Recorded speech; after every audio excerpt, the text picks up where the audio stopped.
Assalamualaikum warahmatullahi wabarakatuh. Sahabat Rema, dimanapun berada, salam sehat untuk kita semua. Semoga sekali lagi semuanya dalam kondisi yang sehat. Berjumpa lagi hari ini. Kebetulan saya hari ini bersama dengan Dr. Suryo Anggoro. Beliau juga rheumatologis di Jakarta. Sahabat Rema sekalian, kebetulan tanggal 20 Oktober ini, tahun 2021, adalah Hari Osteoporosis Nasional. Nah, bertepatan dengan itulah, kita coba berbicara, ngobrol, kita bahas tentang apa itu osteoporosis, dan mungkin banyak hal yang sahabat Rema sekalian ingin ketahui. Ya, kita ngobrol Dr. Suryo tentang osteoporosis.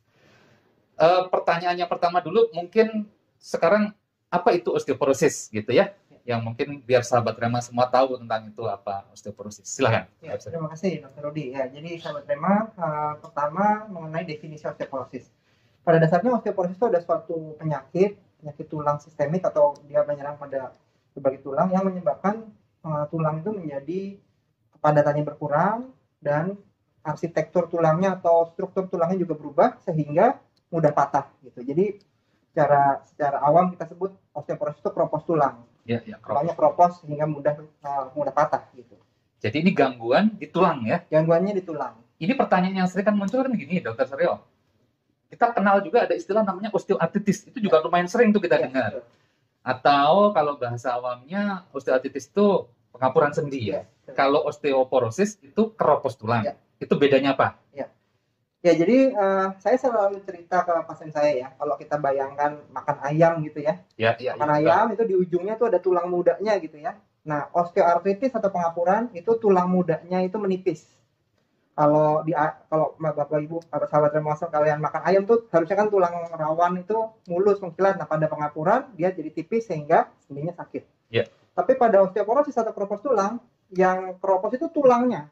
Ya. Bukan di ujungnya, bukan di sendinya gitu. Jadi yang satu penyakit tulang, yang satu penyakit sendi. Nah, kalau yang disebut pengapuran tulang tadi itu akan menimbulkan keluhan berupa nyeri pada sendi, pada sambungan antar tulang.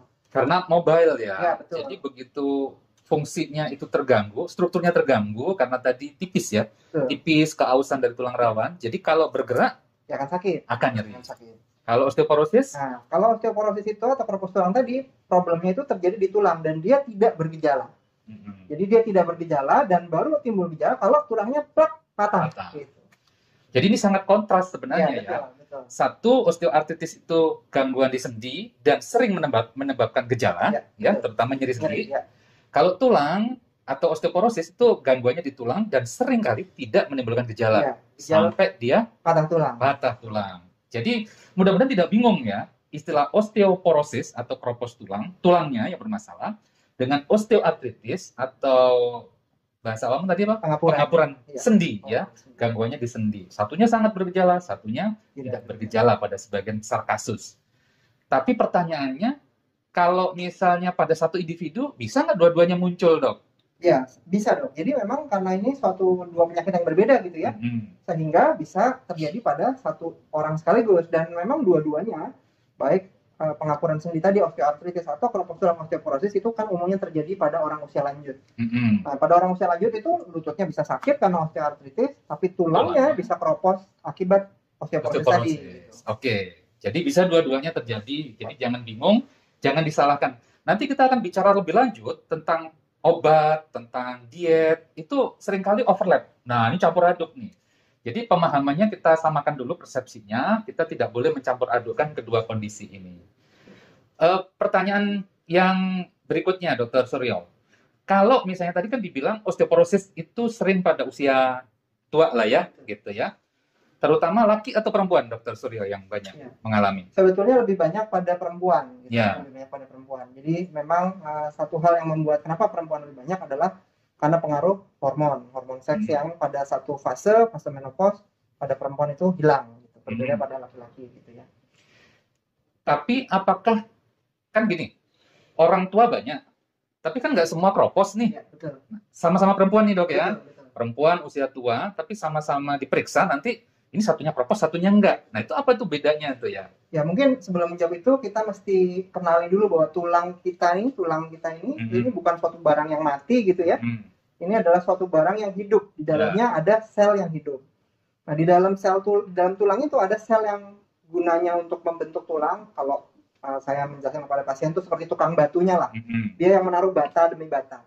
Ada sel tulang yang kerjanya menghancurkan tulang. Jadi tulang yang rusak, misalnya katakanlah tembok bagian tulang ada yang retak-retak, dia hancurkan, dia bongkar supaya nanti bisa dibentuk tulang baru.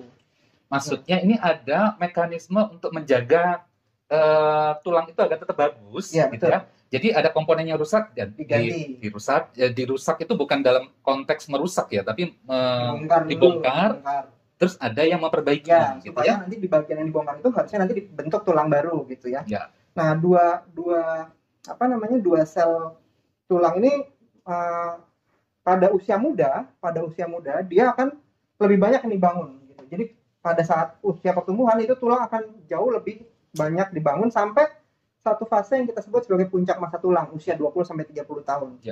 Nah, setelah itu kemudian tulang akan lebih banyak dihancurkan sampai pada penghancurannya akan meningkat pada saat pasca menopause. Nah, ketika puncak masa tulangnya tinggi, jadi ketika masih muda, aktivitas fisiknya baik, asupan kalsiumnya baik, dan lain-lain, maka tulang kualitasnya akan tinggi. Sehingga ketika puncak masa tulangnya tinggi, ketika suatu saat usia tua, padatan tulangnya menurun, dia belum jatuh pada kondisi osteoporosis. Nah, kalau misalnya, jadi kalau ditanya kenapa ada yang osteoporosis dan tidak, ya mungkin yang tidak osteoporosis tadi puncak masa tulangnya dulu tinggi. Dan ketika usia lanjut, tidak ada penyakit lain atau suatu kondisi lain yang membuat penghancuran tulangnya lebih banyak. Iya, jadi agak kompleks ya sebenarnya. Betul. Ya. Banyak sekali faktor yang berpengaruh. Tapi satu yang menarik tadi itu yang disebut peak bone mass, ternyata itu sangat penting dan bisa mempengaruhi kenapa satu individu kena osteoporosis atau enggak di usia postmenopause tadi ya. Betul. Jadi dan peak bone mass itu tadi usia berapa, Dokter Suryo? Usia 20-30 tahun. 20-30 tahun. Jadi sahabat Rema sekalian, ketika usia 20-30 tahun di peak bone mass itu diharapkan setiap individu itu seoptimal mungkin mencapai yang tertinggi. Sehingga kalaupun turun karena faktor usia, karena estrogen menopause gitu ya, turunnya tidak sampai di level dia kena osteoporosis. Itu sangat penting. Jadi pencegahannya dari usia muda. Dari usia muda harus aktif. Apa yang membuat kita bisa mencapai peak bone mass, Dokter Suryo? Ya, jadi peak bone mass tadi, puncak masa tulang tadi dipengaruhi oleh banyak hal. Yang pertama, genetik. Itu tulang. Kita tahu orang-orang Afrika misalnya itu tulangnya akan lebih tebal dibandingkan orang-orang Asia. Yang kedua adalah aktivitas fisik. Ketika masa muda, masa anak-anak, masa dewasa muda, masa remaja aktif, banyak bergerak, maka tulangnya itu akan jadi tebal gitu. Yang ketiga, faktor nutrisi. Dalam hal ini adalah kalsium, termasuk juga vitamin D. Jadi, adanya faktor genetik, adanya aktivitas fisik yang cukup, dan asupan kalsium dan vitamin D yang cukup di masa muda, itu akan membuat puncak masa tulangnya optimal. Iya. Jadi yang diintervensi kan masih banyak ya. Jangan mengatakan kalau, secara genetik, nih orang tuanya osteoporosis, ya biarin ya anaknya osteoporosis. Enggak. Tidak. Ada faktor yang bisa dimodifikasi. Tadi aktivitas fisik. Biasakan aktivitas yang membebani tulang. Betul. Bukan begitu, Dokter Suryo? Betul.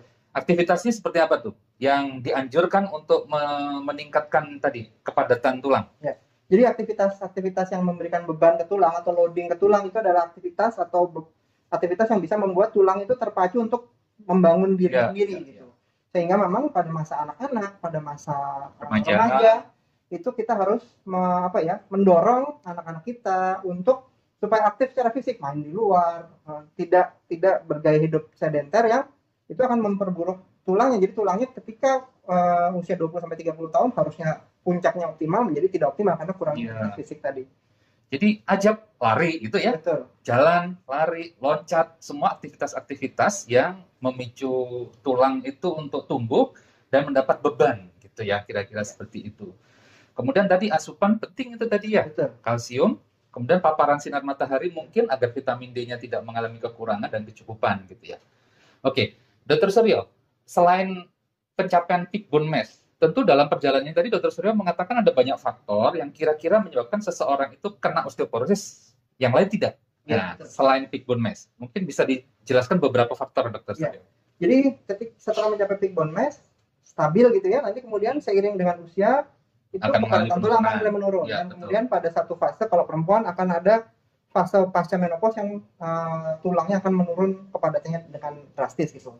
Nah, faktor apa yang bisa membuat tulang ini menurun lebih cepat dari yang lain? Satu, dari faktor penyakit, gitu ya.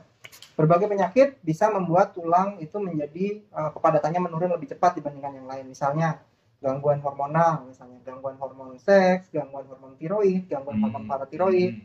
Kemudian beberapa obat-obatan, misalnya penggunaan steroid jangka panjang, misalnya itu akan membuat tulang akan kepadatannya menurun lebih cepat dibandingkan obat kejang ya. Betul, obat kejang yang terus-menerus biasanya kita harus konsumsi ya. Betul. Ya, terus kemudian yang lain juga asupan kalsium dan vitamin D yang kurang gitu. Ketika kalsiumnya rendah, vitamin D-nya rendah, maka kepadatan tulangnya itu juga akan lebih cepat menurun dibandingkan orang-orang yang asupan kalsium dan vitamin D-nya cukup. Gitu. Sedentary lifestyle-nya, Dokter Suryo. Ya, betul. Itu juga.